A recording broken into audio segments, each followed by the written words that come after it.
نحمدہ ونصلی ونسلم علی رسولہ الکریم اما بعد فاعوذ باللہ من الشیطان الرجیم بسم اللہ الرحمن الرحیم۔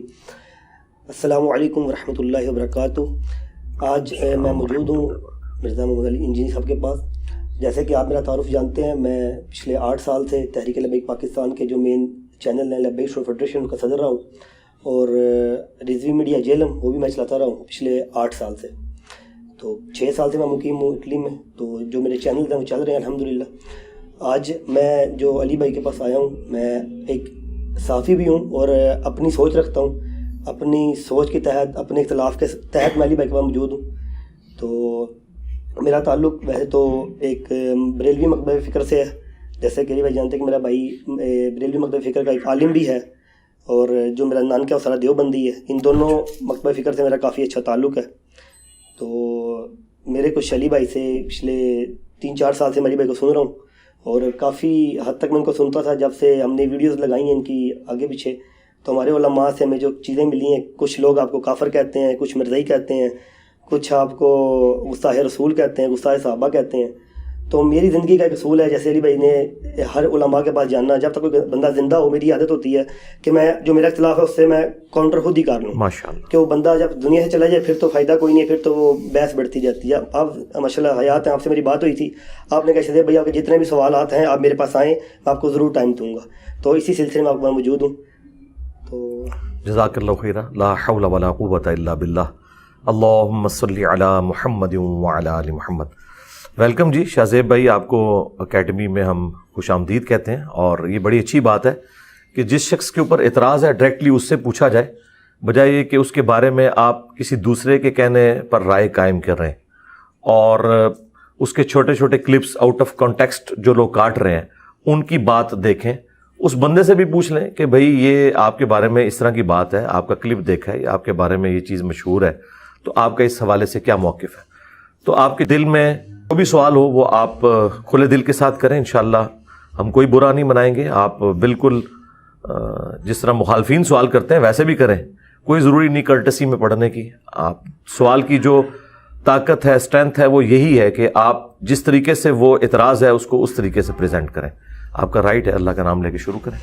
جی علی بھائی، جیسے کہ آپ اکثر ویڈیو میں کہا کرتے ہیں کہ اگر میرا کسی دیوبندی یا بریلوی عالم سے یا مفتی سے جب ڈیبیٹ ہوگی میں سب سے پہلے ان کے عقائد پر بات کروں گا۔ جیسے کہ آپ ان کا کہا کرتے ہیں ان کے بنیادی عقائد ہیں، جیسے بریلویوں کا چشتی رسول اللہ، اور دیوبندیوں کے بنیادی عقائد ہیں اشرف علی تھانوی رسول اللہ۔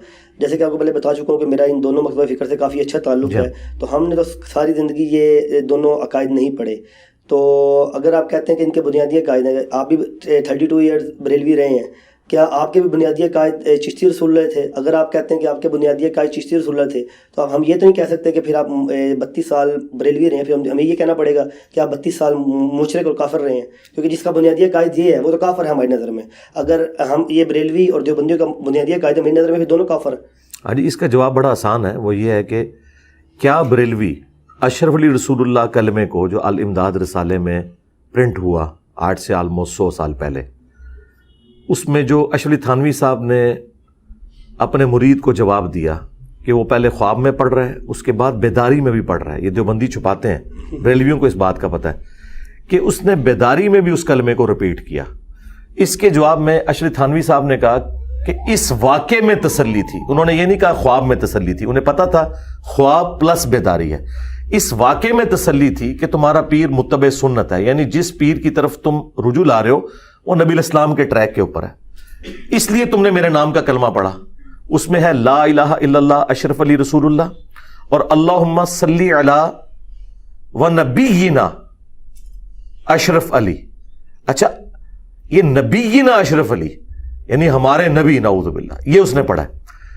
آپ کو شاہزیب بھائی کوئی بندہ خط لکھے کہ میں نے خواب میں آپ کے نام کا کلمہ پڑھا اور آپ کو نبی کہتے ہوئے آپ پر درود پڑھا، پھر بیداری میں بھی میری زبان پہ بے اختیار آ گیا، تو آپ اسے یہ مشورہ دیں گے کہ یہ تسلی والی چیز ہے، یا آپ اسے یہ کہیں گے کہ تم شیطان کے ہتھے چڑھ گئے ہو؟ یہی کہیں گے نا، شیطان کہتے ہیں، اور یہی بریلوی کہتے ہیں۔ یہ رونا میں نہیں رو رہا، ہمیشہ سے بریلوی رو رہے ہیں۔ آپ دیکھیں جال حق کے اندر مفتی احمد یار خان نعیمی صاحب نے لکھا ہے دیوبندی عقائد بمقابلہ اسلامی عقائد، انہوں نے خود دیوبندیوں کو غیر مسلم ڈکلیئر کیا ہے، تبھی اسلام کے مقابلے پہ نا۔ اس میں انہوں نے اس واقعے کو بھی ڈسکس کیا ہے، اور انہوں نے بتایا کہ اسلام کے عقیدے کے تو یہ خلاف ہے. تو مجھ سے پہلے کروڑوں بریلوی یہ مانتے ہیں کہ اشرف علی رسول اللہ کا کلمے کو انڈورس کرنا اور درود شریف اس کے نام کا نبی کہتے ہوئے پڑھنا یہ کفر ہے. تو میں نے کوئی نئی بات تو نہیں کی ہے, یہ تو بریلویوں کو آلریڈی عقیدہ ہے اور بریلوی اس کے اوپر بغلیں بجاتے ہیں. جی جب تک میں بریلوی تھا مجھے یہ پتا تھا کہ اشرف تھانوی صاحب نے یہ کیا, اور جب تک ہم بریلوی تھے, بریلوی ہوتا ہی وہ ہے جو دیوبندیوں کو کافر اور گستاخ رسول مانے. یہ تو ہے, مطلب ٹی ایل بی والوں کو تو یہ بات نہیں بتانی چاہیے, ان کا تو پورا مقدمہ اس کے اوپر کھڑا ہے, وہ تو سورہ سور بھی کہتے ہیں. ٹھیک ہے, اچھا اب یہ بات ہوگی سیٹل, لہٰذا مجھے سنگل آؤٹ نہ کریں, میں اکیلا نہیں ہوں یہ بات کرنے میں. یعنی یہ بریلویوں کا عقیدہ ہے کہ دیوبندی اس واقعے کے اوپر گستاخ رسول ہیں, لہٰذا میں نے کوئی نئی بات نہیں کی. اب آ جائیں چشتی رسول اللہ. جی ہاں, مجھے چشتی رسول اللہ کے بارے میں بالکل نہیں پتا تھا جب تک میں بریلوی تھا. اور کیوں پتا ہوتا؟ بریلوی کو چشتی رسول اللہ کا کسی بریلوی نے تو نہیں بتانا تھا نا, ورنہ تو وہ بریلویت کو بھی چھوڑ جاتا. مجھے تو یہی بتانا تھا کہ فلاں والے نے کلمہ پڑھایا ہوا ہے, ہمارے تو عاشق رسول تھے. مجھے نہیں پتا تھا, اور دیکھیں جیسے ہی مجھے پتا چلا ہے میں نے بریلوی چھوڑ دی ہے. یعنی میں نے بریلویت کیوں چھوڑی کہ جن گستاخانہ عبارتوں کی وجہ سے ہم دیوبند کو, اہل حدیث کو برا سمجھتے تھے, اسی نوعیت کی جب ہمارے ہاں نکلی تو اب کوئی جواز نہیں رہتا نا. ہمیں تو یہ بتایا گیا تھا با خدا دیوانہ باش با محمد ہوشیار, دیوانگی اللہ کے لیے کرنی ہے, رسول اللہ کے لیے دیوانگی کی تو فارغ ہو جاؤ گے. تو اب مجھے بتائیں یہ چشتی رسول اللہ جو ہے یہ دیوانگی رسول اللہ کے لیے دکھائی گئی ہے, تو اس میں تو آپ فارغ ہیں. یا سبحانی ما اعظم شأنی بازید کا جو کلمہ, یہ تو اللہ کے بارے میں اس کی تعویل ہو جائے گی. جو انہوں نے یہ کہا لوائی اعظم من لوائی محمد, قیامت کے دن میرا جھنڈا محمد کے جھنڈے سے بھی بڑا ہوگا اور اس سے بڑھ کر محمد اور تمام انبیاء میرے جھنڈے کے نیچے ہوں گے, یہ اس نے ٹکر رسول اللہ کے ساتھ لی ہے. اس کی تو تعویل ممکن نہیں ہے, اور یہ اتھینٹک کتابوں میں لکھا ہے, تذکرۃ الاولیاء کے اندر تعویل کرتے ہیں. اب بریلویوں کا یہ کہنا کہ چشتی رسول اللہ سے ہمارا کوئی تعلق نہیں, یہ الحاقی عبارتیں ہیں, یہ بعد میں شامل ہو گئی ہیں. جو مفتی یہ آ کے ڈیفینڈ کر رہا ہے نا, وہ اس وقت چھوٹا سا بچہ تھا اس بڑے مفتی کے ساتھ, وہ جو مناظرہ ہے میں قلعہ ٹھوکاں گا میں کراں گا, اس میں یہ چھوٹو بیٹھا ہوا ہے جو آج کہہ رہا ہے الحاقی عبارت ہے. تو میں اس سے پوچھوں گا تجھے اس وقت نہیں پتا تھا کہ یہ الحاقی عبارت ہے؟ تو بیٹھ کے مناظرے میں دفاع کر رہا ہے, اور اس نے کہا اس کے بڑے نے جس کے پیچھے یہ کتابیں کھول کے بیٹھا ہے, اور اس نے سبحان اللہ بھی کہا. خواجہ نے کیا فرمایا, سنو کہ میں کون ہوں اور کیا ہوں. محمد الرسول اللہ صلی اللہ علیہ وسلم کے دربار کے کمینے غلاموں میں سے ایک ہوں, کمینے غلاموں میں سے ایک ہوں, کمینے غلاموں میں سے ایک ہوں. اس نے کہا کہ وہ انہوں نے کہا تھا میں تو رسول اللہ کے کمینے غلاموں میں سے ایک غلام ہوں, کلمہ وہی ہے نعوذ باللہ. تو میں نے کہا تو کمینے ہی نکلے ہیں, واقعی کمینے ہی حرکت کر دینے. اچھا اس وقت تو یہ سبحان اللہ پڑھ رہا تھا, اس وقت تو انہوں نے یہ نہیں کہا یہ الحاقی عبارت ہے. اور اس سے بڑھ کر ان کے پاس آخری ہتھیار یہ تھا, یہ کہتے ہیں کہ یہ صوفیاء کی عبارتیں ہیں, اعلیٰ حضرت چونکہ عالم بھی ہیں صوفی بھی ہیں, ان کے ہاں کوئی ایسی عبارت نہیں ملتی. تو میں نے کہا کہ اعلیٰ حضرت نے فتاوی رضویہ کے اندر اس کتاب کی تعریف کی ہے, یہاں تک کہ انہوں نے کہا کہ وہ کتاب رسول اللہ کی بارگاہ میں مقبول ہے جس میں چشتی رسول اللہ لکھا ہوا ہے, سبع سنابل, اور وہ فارسی میں بھی ہے, اردو میں بھی چھپی ہوئی ہے, بریلویوں نے خود چھاپی ہوئی ہے. اعلیٰ حضرت کیسے جان چھڑائیں گے؟ اگر انہیں پتا تھا کہ اس میں چشتی رسول اللہ لکھا ہے تو پھر تو انہوں نے بہت بڑی دلیری کی کہ ایسی گستاخانہ عبارت کو ہوتے ہوئے بھی کہا کہ رسول اللہ کی بارگاہ میں یہ مقبول ہے. اور اگر انہیں نہیں پتا تھا تو ان کا علم غیب فارغ, بزرگوں کا علم غیب فارغ. مجھ سے پہلے کس بریلوی عالم نے آ کے ڈنکے کی چوٹ کے اوپر اس کا رد کیا ہو؟ یہ تو مناظرے کرتے تھے تصوف کی عبارتیں کہہ کے, اور یہ کہتے تھے شتیہات ہیں. ایون مفتی حنیف قریشی صاحب حافظہ اللہ تعالیٰ, ان کا جو مناظرہ ہوا ہے اس میں بھی انہوں نے اس عبارت کو ڈیفینڈ کیا شتیہات کہہ کے, یہ نہیں کہا کہ یہ الحاقی عبارت ہے کہ بعد میں کسی نے داخل کر دی ہے. یہ تو میری وجہ سے ان کو بیان بدلنا پڑ گیا نا, اب ان کے لیے تو مصیبت ہو گئی ہے کیونکہ میں نے انہی کے اصول اور مبادی کے اوپر بتا دیا. اب یہ میرا کہنا کہ یہ ان کا بنیادی عقیدہ ہے, وہ اس لیے ہر اس بریلوی کا یہ عقیدہ بنیادی ہے جو چشتی رسول اللہ کو کفر نہیں کہتا, اور ان علماء کو نہیں رگڑے میں لاتا جنہوں نے اس کا دفاع کیا ہوا ہے. تو دیکھ لیں گے ذرا, یہ تو دفاع کر رہے ہیں, الٹا مجھے گالیاں نکال رہے ہیں, اور جو اس کو مان لیتا ہے وہ میرا اسٹوڈنٹ بن جاتا ہے. ہاں تو بس بات ختم ہو گئی. آپ مجھے بتائیں کیا آپ کا چشتی رسول اللہ کا عقیدہ ہے؟ نعوذ باللہ. اب مجھے بتائیں اگر ٹی ایل پی جس کے ساتھ آپ کا تعلق ہے یا رہا ہے, TLP والے اگر ختم نبوت کے مسئلے میں مخلص ہیں تو لاہور کے اندر ان پبلشرز کی دکانوں کے آگے دھرنے کیوں نہیں دیتے جو یہ کتابیں چھاپ رہے ہیں؟ یہی بات کیوں نہیں دیتے؟ اس لیے نہیں دیتے، ان کے فرقوں کی ہیں، ان کے بڑے بزرگوں نے لکھی ہیں. تو یہ صرف اینٹی قادیانی تحریک ہے TLP، معذرت کے ساتھ. یہ ختم نبوت تحریک اس دن ہوگی جس دن یہ چشتی رسول اللہ، اشری رسول اللہ کو غلط کہیں گے. مجھے بتائیں آج تک خادم رضوی صاحب نے یا ان کے بیٹے سعد رضوی صاحب نے کسی ویڈیو میں چشتی رسول اللہ یا اشری رسول اللہ کو غلط کہا ہے؟ نہیں. ہاں، تو بنیادی عقیدہ میں اس لیے کہہ رہا ہوں نا، کیا ختم نبوت بنیادی عقیدہ نہیں ہے؟ عقیدہ توحید کے بعد ختم نبوت بنیادی عقیدہ ہے. ختم نبوت کا مطلب صرف یہ نہیں ہے کہ غلام احمد قادیانی دجال کو آپ نے برا کہنا ہے. جس نے ڈاکہ مارا ہے ختم نبوت کے اوپر، اپنے ناموں کے کلمے پڑھائے یا اسے انڈورس کیا یا اسے چھاپا یا اس کو غلط کہنے کی ہمت نہ ہوئی اور یہ کہا کہ یہ تو بزرگ خاص حالت میں تھے، وہ خادم رضوی صاحب والی بات ہے کہ انہوں ہلکا نہ جانو، جیڑا پونکتا جے نبی تے پونکتا جے، خاص حالت ہی نبی تے پونک دیو. ٹھیک ہے، مالکیاں نو ہی پی گئے ہو تسی. ٹھیک ہے، اسی تے ہی گل کرانگے، مالکاں نو پی گئے ہو. عزتیں ویل کی ہیں تم نے رسول اللہ کے نام کے اوپر، چندے بٹورے ہیں تم نے رسول اللہ کے نام کے اوپر صلی اللہ علیہ وآلہ وسلم، سواریاں سوار کی ہیں مکے اور مدینے کے نام کے اوپر اور جا کے اجمیر اور بغداد میں پھینک دی ہیں، دیوبند اور بریلی میں پھینک دی ہیں. یہ غداری ہے اپنے نبی کے ساتھ. تو ہمیں مسئلہ یہ ہے کہ انہوں نے غداری کی ہے اور ہم ڈنکے کی چوٹ پہ کہتے ہیں ان کا بنیادی عقیدہ ہے. البتہ جو بریلوی سرعام یہ آ کے کہہ دے، اسٹیٹمنٹ اس طرح دینی ہے جس طرح اعلیٰ حضرت نے دی ہے کہ یہ کفر ہے، اس کو چھاپنے والا کافر، اس کی پرنٹنگ کرنے والا کافر، اس کو بیچنے والا کافر اور اس کے کفر میں شک کرنے والا بھی کافر. اس طرح کہلوا دیں. میں اس ٹاپک پہ جتنی ویڈیوز ہیں اپنی ڈیلیٹ کر دوں گا. اور ساتھ یہ بھی کہنا ہے کہ ایک مجدد آیا تھا نام لیے بغیر، اس نے ہمیں بتایا کہ یہ تمہاری کتابیں تبدیل ہو چکی ہیں، اس کے کہنے پہ ہم نے یہ مانا ہے، ورنہ آج سے پہلے تو ہم مناظرے کر رہے تھے. اتنا پھر حوصلہ رکھیں نا. دیکھیں میں اعلانیہ کہتا ہوں کہ میں نے کئی باتیں اعلیٰ حضرت سے سیکھی ہیں، کئی باتیں میں نے الیاس قادری صاحب سے سیکھی ہیں، پیر نصیر الدین صاحب سے سیکھی ہیں، ڈاکٹر اسرار سے سیکھی ہیں، میں نے مولانا اسحاق صاحب سے سیکھی ہیں. میں ببانگ دول اختلاف بھی ان لوگوں سے کرتا ہوں اور ان سے سیکھنے کے اعتبار سے میں تعریف کرتا ہوں. تو آپ بھی کہنا کہ ہم نے انجینئر صاحب سے یہ سیکھا ہے، ہم تیار ہیں. اچھا علی بھائی، آپ کی ایک ویڈیو مطلب آج سے میں 4 سال پہلے سنی تھی، اسی کی ویڈیو کی برکت سے میں الحمدللہ ریورٹ مطلب فرقہ وارث کی لعنت سے بچا ہوں. آپ کی ایک ویڈیو جس میں آپ نے سورۃ الانعام کی آیت نمبر 159 کا حوالہ دیتا ہوا، ان الذین فرقوا دینہم کانوا شیعا لست منہم فی شیء، جنہوں نے اسلام دین میں فرقے بنا لیے، ان کا اللہ سے کوئی تعلق نہیں ہے. جیسا کہ یہ دیوبندی اور بریلوی فرقہ ہے، تو ویسے تو علی بھائی آپ کو بھی لوگ جہلمی بھی کہتے ہیں، کیا یہ آگے بڑھ کے یہ جہلمی فرقہ نہیں بنے گا؟ کیا یہ آگے جا کے آپ کو بھی لوگ فرقے کے نام سے شہر کی ہوتی ہے نا نسبت ہوتی ہے، آپ کو لوگ جہلمی بھی کہتے ہیں، آپ کے جو ماننے والے ان کو بھی جہلمی کہا جاتا ہے؟ وہ خود سے کہتے ہیں جی ہم نے آج تک کسی ویڈیو میں اپنے آپ کو جہلمی لکھا ہی نہیں ہے. میں نے کبھی بھی اپنے آپ کو جہلم کے ساتھ منسوب نہیں کیا. مرزا میں اپنے نام کے ساتھ لکھتا ہوں، وہ آپ کے نام کے ساتھ بھی آتا ہے اور وہ لکھنا ضروری ہے. ہاں، وہ اس لیے کہ کاسٹ ہے اور صحابہ کرام اپنے ناموں کے ساتھ اس کو لکھتے تھے. ابو موسیٰ اشعری، اشعری قبیلے کی نسبت تھی، ٹھیک ہے. ابو ذر غفاری، غفاری قبیلے کی نسبت تھی. یہ ہم اپنی نسبت نہیں چھوڑ سکتے.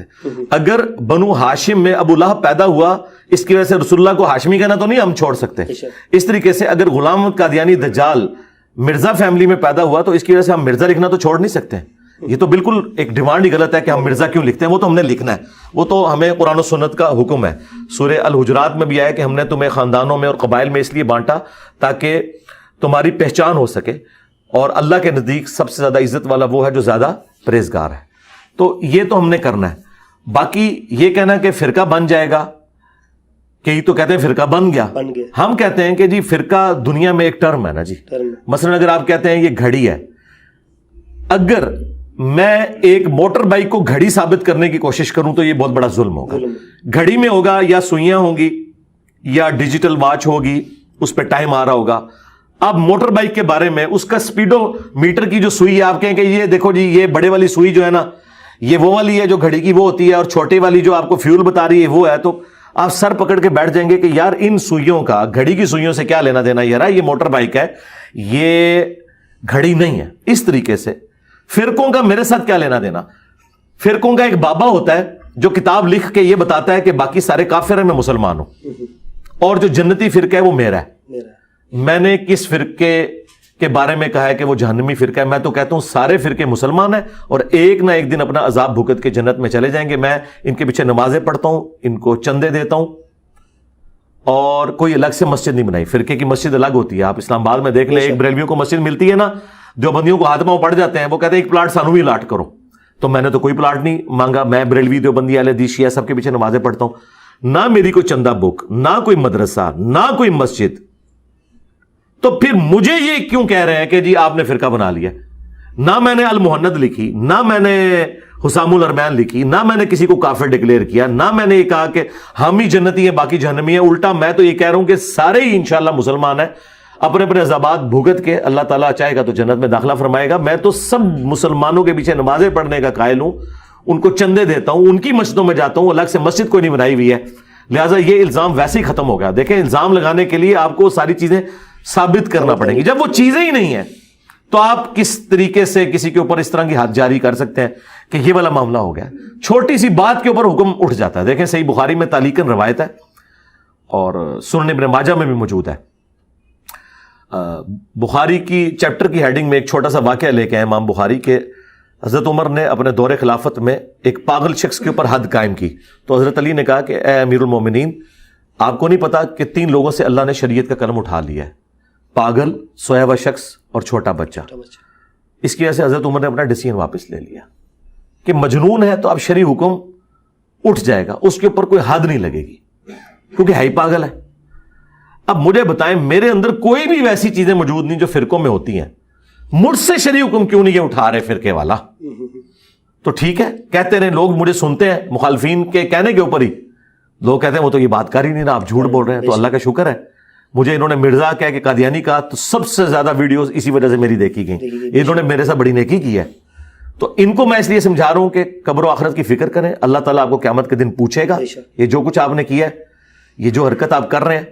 لیکن اگر میرے اعتبار سے پوچھیں تو مجھے فائدہ ہے, اور چیخو منو تو فائدہ ہی فائدہ ہے. میں اور لوگوں کو رسول اللہ کے ساتھ جوڑوں گا صلی اللہ علیہ وآلہ وسلم انشاءاللہ تعالی.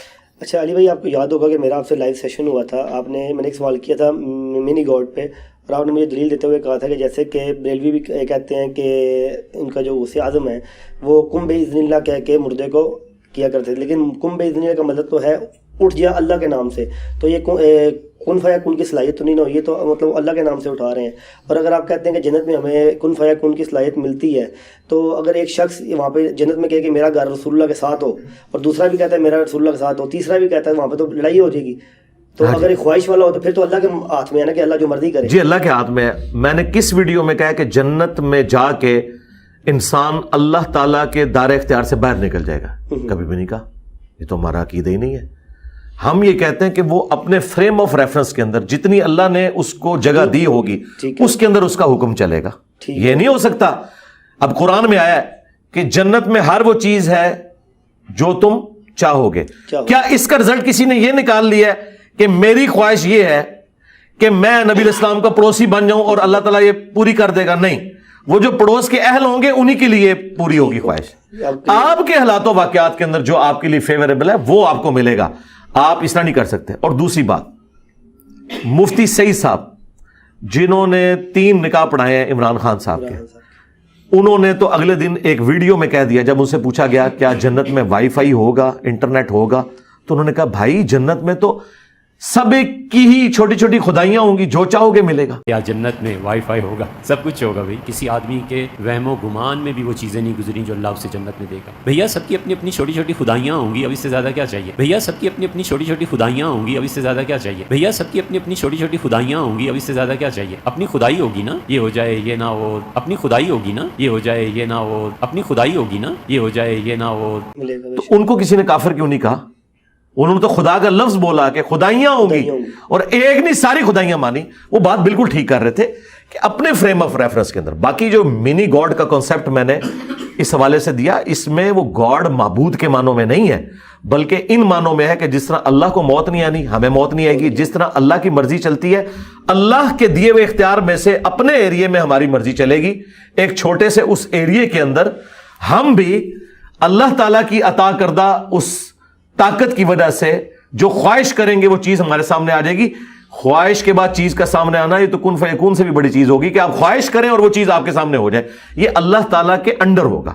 باقی اس لفظ کے اوپر جو اعتراض کرتے ہیں وہ بھی اعتراض نہیں بنتا. اس کی وجہ سورہ یوسف میں 2 جگہ ہے, یوسف علیہ السلام نے اس خواب دیکھنے والے کو کہا تھا تم میں سے ایک شخص جس نے خواب دیکھا ہے اس کی تعبیر یہ ہے کہ وہ اپنے رب کو شراب پلائے گا. وہاں رب جو ہے وہ آقا کے معنوں میں ہے، لیکن لفظ تو رب استعمال ہوا. پھر اردو زبان میں بھی آپ لفظ استعمال کرتے ہیں نا خدا.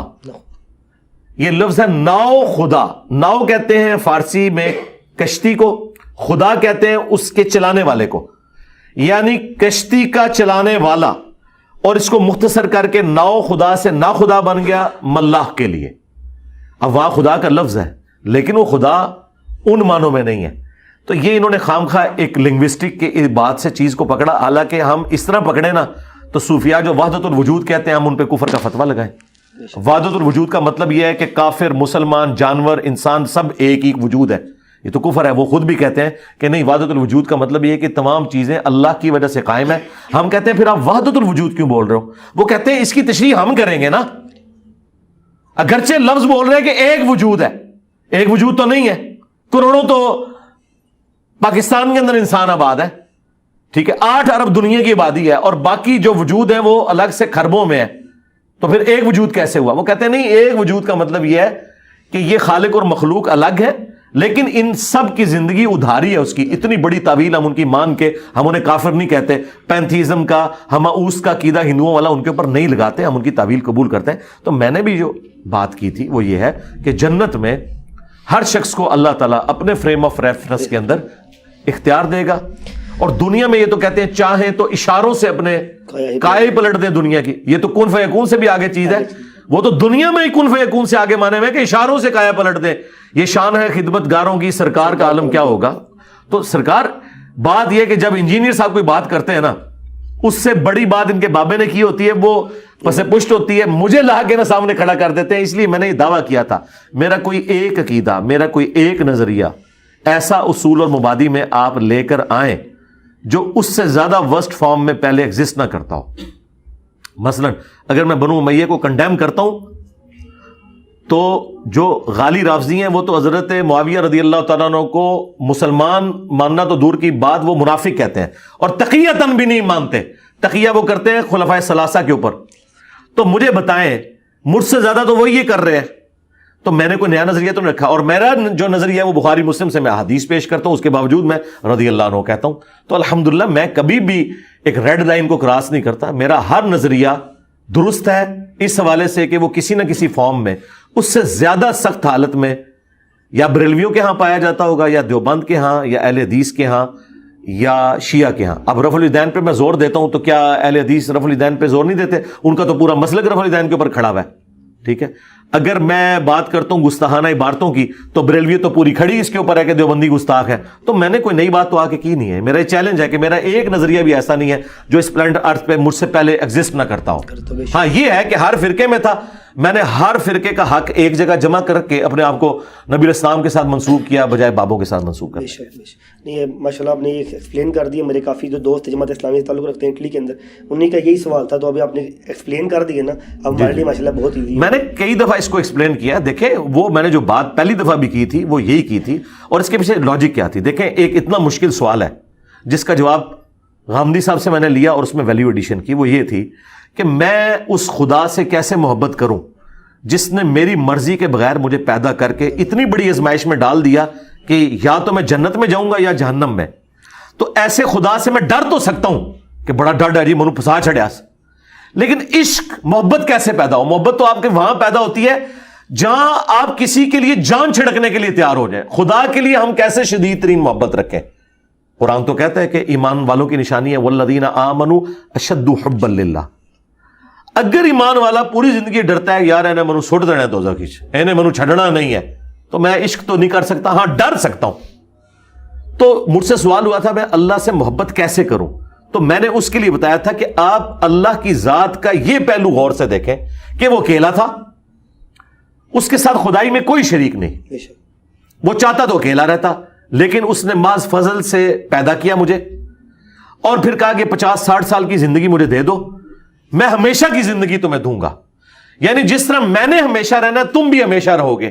خالق اور مخلوق کا فرق ہے، میں نے اس ویڈیو میں بھی کہا تھا. اچھا جب خالق اور مخلوق کا فرق آ گیا تو پھر باقی ساری معبود والا معاملہ تو ختم ہو گیا. اچھا اور دوسرا یہ میری کوالٹی ہے کہ جو کہتا ہوں وہ ہو جاتا ہے، یہ کوالٹی تمہیں میں جنت میں دے دوں گا تمہارے فریم آف ریفرنس میں۔ انسان کے اندر ایک خدا چھپا ہوا ہے، ہر انسان خدائی کا دعویٰ کرنا چاہتا ہے، انسان نے خدائی کا دعویٰ کیا نا فرعون نے، یہ چھپا ہوا خدا ہر بندے میں موجود ہے کہ یار میری مرضی چلے۔ دیکھیں اسی وجہ سے تو انسان جو ہے وہ دنیا کو فتح کرتا ہے، ملکوں کے اوپر قبضے کرتا ہے کہ میرا آرڈر چلے۔ اللہ نے یہ آپ کا آرڈر پورا کرنا ہے جنت میں گیون سرکمسٹانسز کے اندر۔ کسی کی جنت جو ہے وہ 10 پلانٹ ارتھ کے برابر ہوگی، کسی کی 1000 پلانٹ ارتھ کے برابر ہوگی۔ بخاری مسلم میں ہے جو سب سے آخر میں جنت میں جائے گا جہنم سے نکال کے لاکھوں سال اپنا عذاب بھگت کے، اس کو بھی اللہ تعالیٰ اس پلانٹ ارتھ سے 10 گنا بڑی جنت دے گا۔ تو وہ جنت اسی لیے کہ وہاں اس کی مرضی چلے گی، کن فیکون ہوگا، اس حوالے سے کہ جو وہ خواہش کرے گا وہ اس کے سامنے آ جائے گی۔ تو یہ اعتراض بالکل اللاجیکل تھا۔ اور دوسری طرف اپنے بزرگوں کے بارے میں یہ اتنی ٹالرنس سے کام لیتے ہیں۔ میں نے یہ کہا نا کہ مرنے سے پہلے اے مسلمان کر لے اس پہ غور، کتابوں کا خدا اور ہے بابوں کا خدا اور۔ انہوں نے کہا جی آپ ہمارے بابوں کا خدا ہی کوئی اور مانتے ہیں، آپ نے 2 خدا مان لیے۔ یار میں یہ کہنا چاہ رہا تھا، میں نے پہلی دفعہ جب یہ نعرہ بلند کیا مجلس 100 میں، اس میں نے بریف کیا تھا کہ اس سے مراد یہ نہیں ہے کہ میں کہہ رہا ہوں کہ باقی فرقوں کا خدا ہو رہا ہے، بلکہ میں نے کہا تھا میں تو کافروں کا خدا بھی وہی مانتا ہوں جو ہمارا ہے، لیکن الگ اس لیے کہ وہ اور کوالٹیز کے ساتھ مان رہے ہیں اور میں اور کوالٹیز کے ساتھ، میں وہی کی کوالٹیز کو مانتا ہوں اس کانٹیکسٹ میں۔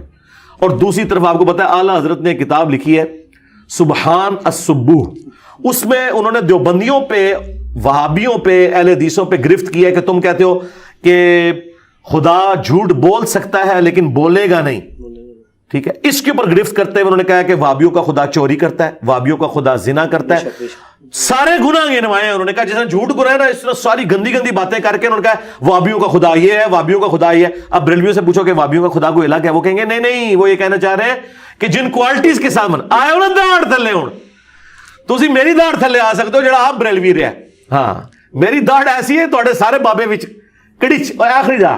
اچھا بھائی اسی سوال کے ساتھ ایک اور سوال اٹیچ کرتا ہوں۔ آپ کی اسی ویڈیو میں نا آپ نے کہا ہے کہ جنت میں عورتوں کے 4 شوہر ہوں گے۔ نہیں میں نے تو نہیں کہا، آپ کا کلپ ہے، میں نے 4 شوہر کریں گے، خواہش کریں گی شادی کی تو ان کو 4 شوہر ملتے ہیں۔ نہیں میں نے نہ یہ 4 شوہر کی بات کی نہ کوئی ایسی بات کی، میں نے تو کبھی گنتی گنی نہیں، میں نے کبھی یہ بات نہیں، بالکل غلط ہے، کسی کلپ میں نہیں۔ اچھا اگلا سوال یہ ہے کہ میں نے یہ کہا تھا وہ جو ویڈیو ہے نا وہ ہے جنت میں عورتوں کو کیا ملے گا، اس کا جواب میں نے دیا، یہ ویڈیو ریکارڈ ہے، یہ تو میں نے بات ہی نہیں کی۔ اس میں میں نے کہا تھا جس طرح لوگ یہ کہتے ہیں نا کہ جی مردوں کو اتنی حوریں ملیں گی اور عورت کیا کرے گی، تو میں نے کہا تھا کہ آپ ول آف گاڈ سے باہر نہیں نکل سکتے۔ اللہ کی ول یہ ہے کہ حوریں میلز کے لیے، فیمیلز کے لیے نہیں ہے۔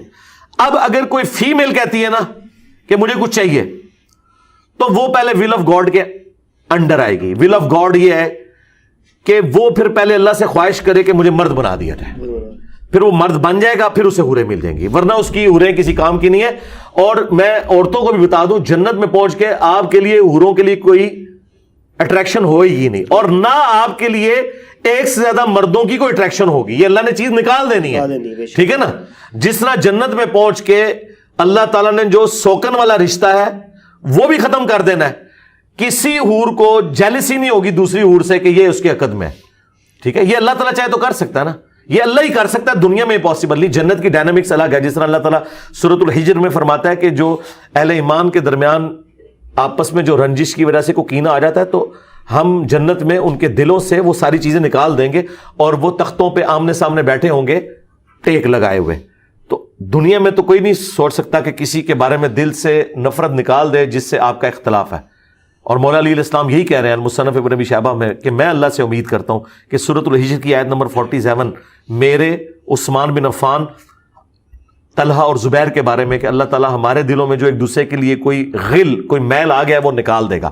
یعنی مولا علی یہ نہیں کہہ رہے کہ ہم نکال سکتے ہیں، اللہ نکالے گا، تو یہ اللہ تعالیٰ ہی یہ ساری چیزیں کر دے گا۔ جنت کی ڈائنامکس ہی الگ ہے۔ بس وہ آپ کی ویڈیو میں نا آؤٹ آف کانٹیکسٹ کلپ وہ میں کہتا ہوں اس میں تو آؤٹ آف کانٹیکسٹ بھی نہیں تھا، کاٹا جا سکتا، پتہ نہیں انہوں نے کیسے اس کو جوڑ دیا ہے۔ اگر آپ کی بہن بن جائے وامر تو یہ ہو جائے وہ جگہ، پتہ نہیں وہ بناتے رہے جی۔ دیکھیں اتنی یہ بےہودہ باتیں اور عجیب و غریب قسم کی باتیں کرتے ہیں۔ آپ نے ہم سے کبھی کوئی اس طرح کی بات سنی ہے کہ ہم کسی کے ساتھ پرسنل ہوئے ہوں؟ ضرورت ہی نہیں۔ اس کی وجہ یہ ہے کہ جب ہمارے پاس علمی دلائل موجود ہیں تو ہم کیوں کسی کے ساتھ پرسنل ہوں. اچھا علی بھائی، آپ کی ایک ویڈیو جس میں آپ نے کہا کہ اگر انسان خالی فرض نمازی پڑھ لے تو اس کے لیے کافی ہیں، سنتیں ضروری نہیں ہیں، تو اس کے بارے میں آپ ایک بار موقف ذرا پیش کر دیں. نہیں، میں نے یہ نہیں کہا کہ سنتیں نہ پڑھیں، میں نے یہ بتایا تھا کہ فرض نماز پڑھ لینا کافی ہے 17 رکعتیں. ٹھیک ہے. اور یہ میں نے کوئی ذاتی موقف تو بیان نہیں کیا، یہ تو بخاری مسلم میں لکھا ہوا ہے. بخاری مسلم دونوں میں حدیث ہے. 2 اس کے طرق آئے ہیں کہ ایک شخص آیا، اس نے کہا یا رسول اللہ کوئی ایسا عمل بتائے میں جنت میں چلا جاؤں. تو نبی اسلام نے فرمایا کہ فرض نماز پڑھو، فرض زکوٰۃ دو، فرض روزے رکھو. یہ 3 آپ نے اعمال بتائے اور سب سے پہلے آپ نے کلمہ توحید بتایا اور نبی اسلام پر ایمان لانے کا کہا. یہ 4 چیزیں. حج اس وقت تک فرض نہیں ہوا تھا. اور دوسری روایت میں آتا ہے کہ نبی اسلام نے فرمایا کہ فرض کرو، ہاں تمہاری مرضی کے اگر تم نفلی عبادت بڑھا لو. اچھا، مسئلہ وہاں کھڑا ہوتا ہے جہاں لوگ سنت اور نفل میں فرق کرتے ہیں. حدیث میں سنت نام کی کوئی نماز ہی نہیں آئی ہے. حدیث میں آیا فرض نماز اور نفلی نماز. سنت نفلی نماز ہوتی ہے، اور نفل کا مطلب ہی ہے اضافی. عربی میں نفل ان کہتے ہیں اضافی کو. سورۃ الانفال میں جو ہے نا وہ اضافی مال غنیمت اضافی چیز ہے. اصل مقصد مال عطیانہ نہیں ہوتا، اصل مقصد اللہ کے لیے جنگ لڑنا ہوتا ہے. کیونکہ آپ کے اس کلپ پہ ہمیں یہ کہا گیا ہے کہ دیکھو وہ جو سنتیں موقع ہیں وہ تو آپ چھوڑ رہے ہیں، اور جو جس سنت پہ اختلاف اماموں کا جیسے رفع دین ہے اس کو آپ نے پکڑا ہوا. جی میں بتاتا ہوں اس میں. کس امام نے کہا ہے کہ وہ 12 سنتے نہیں پڑھیں گے تو آپ کی نماز نہیں ہوگی؟ آؤ نا پہلے امام لے تو میری داڑھ دے تھلے. کتنے لکھے ہے؟ 10 ہو. کسی امام نے نہیں یہ کہا، یہ خود سے ان کی طرف منسوب کیا. اب وہاں پہ آ جائیں. وہاں پہ نبی اسلام فرمایا ہاں مگر تم نفلی نماز پڑھ لو، ہاں مگر تم نفلی زکوٰۃ دے دو، ہاں مگر تم نفلی روزے رکھ لو. ٹھیک ہے. تو مجھے بتائیں حنفیوں کی سوئی آ کے نماز پہ کیوں رک گئی ہے؟ آگے بھی ٹورو نا. آگے تھا نفلی زکوٰۃ اور نفلی روزے. آج تک حنفی یہ کیوں نہیں کہتے کہ جو پیر اور جمعرات کا روزہ نہیں رکھتا اس کے رمضان کے روزے بھی قبول نہیں ہوں گے؟ کبھی نہیں کہتے. آج تک کسی حنفی امام یا عالم نے یہ کیوں نہیں کہا کہ جو 2.5% زکوٰۃ سے علاوہ فالتو نفلی صدقات نہیں دیتا اس کی 2.5% بھی قبول نہیں ہوگی؟ نماز کے بارے میں آگے کیوں کہتے ہیں کہ جب تک سنتے نہ پڑے فرض قبول نہیں ہوں گے، اور وہ اس کا حصہ بنا دیتے ہیں. ادھر پتہ کیا کہتے ہیں؟ او جی 2.5% دے لو، پاویں ارباں روپیہ جوڑو. نفلی نہیں ادھر ذکر کرتے کیونکہ انہیں پتہ ہے کہ فرض وہی ہے. روزوں میں کہتے ہیں ٹھیک ہے جی تسی نہیں نفلی روزے شوال کے رکھ سکتے، پیر جمعرات کا یا ایام 20 کے 3 روزے 13 14 15 کے نہیں رکھ سکتے، اگرچہ سنت ہے، لیکن جو روزے فرض ہے وہ رمضان کے وہ رکھ لے تو آپ کی پکڑ نہیں ہوگی. نماز میں آگے دوہری پالیسی کیوں ہے؟ یہ میں نے ان کو پھکی نہیں پھکا دیا ہے، اینٹی وینم الزامی جواب. یہ چپ ہو جائیں گے. اور وہاں پہ نبی اسلام نے اینڈ پہ فرمایا جب وہ جانے لگا، اس نے کہا یا رسول اللہ جو آپ نے بتایا میں نہ اس میں ایڈ کروں گا نہ اس میں سے مائنس کروں گا، میں نے بس فرض ہی پڑھنے ہیں اور یہ فرض کام ہی کرنے ہیں. جب وہ جانے لگا نبی اسلام نے فرمایا اگر کسی نے جنتی شخص کو دیکھنا ہے تو اس کو دیکھ لو، اور ایک روایت میں کہ اگر یہ اس بات پہ قائم رہا تو یہ کامیاب ہو گیا. ٹھیک ہے. تو ہماری دلیل یہ ہے کہ زکوٰۃ کے معاملے میں، روزوں کے معاملے میں تو آپ یہ ضد نہ لگائیں. 12 سنت موقتہ کے اوپر آپ نے ضد کہاں سے لگائی؟ وہ تو بخاری مسلم میں صرف اتنا آیا، صحیح مسلم میں ذرا تفصیل کے ساتھ ہے کہ جو فرض کے علاوہ 12 رکعتیں پڑھے گا اللہ تعالیٰ اسے جنت میں محل دے گا. یہ آیا. تو اس طرح کے فضائل تو کئی چیزوں میں آئے ہیں. مثلا تسبیحات فاطمہ کے بارے میں آیا جو فرض نماز کے بعد پڑھے اللہ تعالیٰ اس کے گناہ معاف کر دے گا اگرچہ سمندر کی جھاگ کے برابر ہوں. اب اس کی وجہ سے تسبیحات فاطمہ فرض کیسے ہو گئی؟ ایک فضیلت والی چیز ہے. جو شوال کے 6 روزے رکھ لے رمضان کے بعد تو اس سے پورے سال کے روزوں کا ثواب ملے گا. اس کی وجہ سے شوال کے 6 روزے فرض کیسے ہو گئے؟ تو اصول میں بات کو سمجھا کریں. اس سے ہم نے کبھی یہ رزلٹ نہیں نکالا کہ آپ سنتیں نہ پڑھیں یا وطر نہ پڑھیں. ہم یہ کہتے ہیں کہ اگر نہ پڑھیں نماز درست ہے. یہ اس لیے کہ آپ نے عشاء کی 17 رکھتے بتا کے لوگوں کو نماز سے دور کیا ہے. 24 گھنٹے میں ٹوٹل 17 رکھتے ہیں جو ابلیگیٹری ہیں، 2 فجر کے، 4 ظہر، 4 عصر، 3 مغرب، 4 عشاء. اور اس کی وجہ سے ہزاروں لوگوں نے نماز شروع کر دی ہے. عورتوں کے لیے پاسبل ہی نہیں اتنی لمبی لمبی نمازیں پڑھنا. ہم نے تو ان کو کہا آپ نمازیں جمع بھی کریں، جمع سوری کر لیں، جس پہ حنفیوں کا بھی اختلاف نہیں کہ ظہر آخری وقت میں پڑھ لیں، عصر اول وقت میں. اس طریقے سے آپ 3 اوقات میں 5 نمازیں پڑھ لیں گے، فجر کو الگ، ظہر عصر کٹھی، مغرب عشاء کٹھی. تو تاکہ وہ نماز تو شروع کریں نا. اس لیے میں کہتا ہوں چھوٹی چھوٹی داڑھی بھی رکھ لو، یہ فرض ہے. البتہ مٹھی داڑھی رکھنا سنت ہے. میری مٹھی سے بھی زیادہ ہے کئی بال. اس کا قطن کوئی مقصد نہیں کہ میں نے کسی مٹھی والے کو کہا کہ چھوٹی کرا، کو بتایا کہ میں نے کسی کو کہا کہ چھوٹی کرے نو میں کرانی ہوں. عثمان بھائی دی نا کراندہ ایڈی بڑی داڑھی انہوں دی